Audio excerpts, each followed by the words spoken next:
This week I was practicing for the exams, so I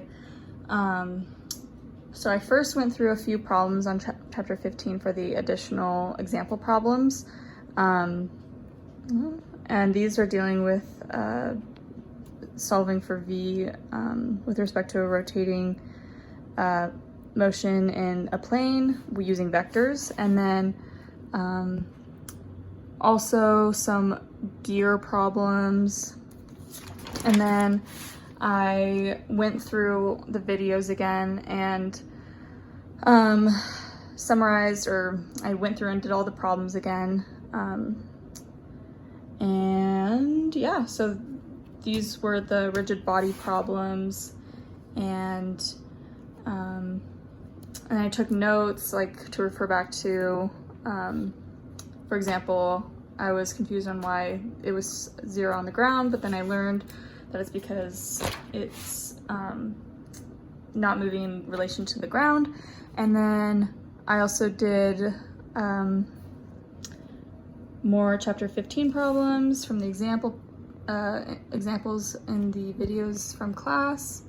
I did the cross product for different problems, and then also just took some notes. These are just all the different example problems that I did this week, and yeah, so it just keeps going. Trying to think what else. So I did all of these. They're pretty similar. Oh, and then here's chapter 16. Where we have Newton's second law, F equals ma, but now it's for rigid bodies, and we have the torque and I alpha. So for these problems, we are solving for acceleration in relation to the wheels, and are solving for different types of drive, or for the acceleration for different types of drives, like 4-wheel drive. And then this one is determining whether slipping occurs. So we have to make assumptions like it does slip or it doesn't slip to start, and then we can go from there. Yeah, and then in this one we determined that it does slip due to the force of friction being less than coefficient of static friction times n. And then this problem is a force acting on a bar around a pivot point, and then we have this free body and kinetic diagram.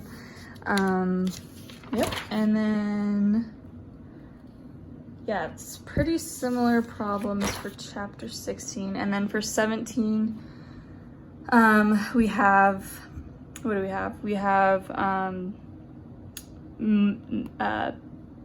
what's it called? Kinetics for rigid bodies. So basically we have moment. So we have, that was the last one. We have energy and work, and we use these equations. So that's one of the examples I had.